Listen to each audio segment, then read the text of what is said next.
حرام کام کرنا بھی گناہ ہے، حرام کام دکھانا بھی گناہ ہے، اور حرام کاموں کو ڈراموں میں دکھانا اور اس انداز میں دکھانا کہ وہ ٹھیک لگے، ایک ویلن کو شرعی کام کرتے ہوئے دکھانا اور ہیرو کو حرام کام کرتے ہوئے دکھانا۔ اب وہ جو شرعی کام کر رہا ہے اس کو برا کہہ دینا، جو برا کام کر رہا ہے اس کو اچھا بنا دینا۔ اب تو معاملہ یہاں تک بڑھ گیا، پاکستان میں تو سینسر بورڈ ہے، چلو ایسا کرتے ہیں، یہاں تو سینسر بورڈ کی پابندی ہے، غلاظت سے بھرپور ڈرامہ بناؤ اور باہر کے کسی میڈیا چینل سے اس کو چلا دو، انڈیا سے اس کو چلا دو اور خوب حرام کام کرو۔ قرآن مجید نے جن برائیوں کو خاص طور پر بیان کیا، جن پر عذاب کا ذکر بار بار سنایا گیا، قوم لوط جیسا عمل، حرام کاموں والا عمل، وہ سارے گناہوں کو لگتا ہے کہ شمار کر کے ایک ڈرامے کے اندر ڈال دیا گیا، اور پھر اس کو پتا تھا پاکستان میں چلنے نہیں دیا جائے گا، باہر سے چلوا دیا گیا۔ اب پھر اس کی طرفداریاں بھی جاری و ساری ہیں۔ یہ کیوں ہے؟ خواہش نفس کے لیے۔ اپنا من راضی نہیں ہوتا، اپنا دل مائل نہیں ہوتا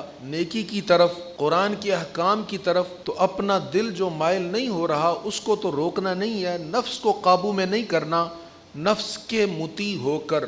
برائی کو کرنا بھی ہے اور برائی کا دفاع بھی کرنا ہے۔ یاد رکھیے، ایک بندہ حرام کام کرتا ہے، اس کو حرام سمجھتا ہے، اس کو پتہ ہے میں غلط کام کر رہا ہوں، وہ اگر غلط کام کرے گا تو گنہگار ہوگا، گناہ کبیرہ کا مرتکب ہے۔ لیکن جو بندہ گناہ کبیرہ کا مرتکب ہے نا، اس کے لیے امید ہے کہ اللہ نے اگر کرم کیا تو معافی ہو جائے گی۔ کافر تو نہیں ہے نا، ہے تو گناہ کبیرہ کرنے والا، چاہے جتنا مرضی بڑے سے بڑا گناہ کیا، شرک نہیں کیا، کفر نہیں کیا، ہے تو مسلمان، گناہ کبیرہ کر لیا، معافی کا امکان ہے، توفیق توبہ ہو سکتی ہے، مرنے سے پہلے شاید توبہ کر لے، توبہ نہ بھی کرے، ہے تو ایمان والا، چاہے تو اللہ معاف فرما دے۔ اچھا، اگر گرفت ہو بھی گئی تو سزا بھگت کر پھر بالآخر جنت میں جائے گا، کیونکہ مسلمان تھا۔ مسلمان گناہوں کی سزا پا کر، اللہ ہمیں بچائے سزا سے، سزا بھی چھوٹی نہیں ہے، لیکن مسلمان گناہوں کی سزا پا کر بالآخر جنت میں جائے گا۔ لیکن اگر گناہ کبیرہ کرنے والا، قوم لوط جیسا عمل کرنے والا، دکھانے والا، بے حیائی کو پروموٹ کرنے والا یہ سمجھے کہ یہ جائز ہے، یہ انسانی حقوق ہے، یہ ہمارا حق ہے کہ ہم جو چاہیں کریں، اور اس کو جائز ثابت کرنے پر تلا ہو تو اب گناہ کبیرہ نہیں کر رہا، اب تو وہ کفر کر رہا ہے۔ رب کہہ رہا ہے بھئی یہ حرام ہے، وہ کہتا نہیں یہ تو بہت اچھا ہے۔ رب کہہ رہا ہے ارے بندو، اسی کی وجہ سے تو قوم لوط پر عذاب آیا، رسول کریم علیہ السلام ڈرائیں، ڈر جاؤ، یہ تو وہ فعل ہے جس کی وجہ سے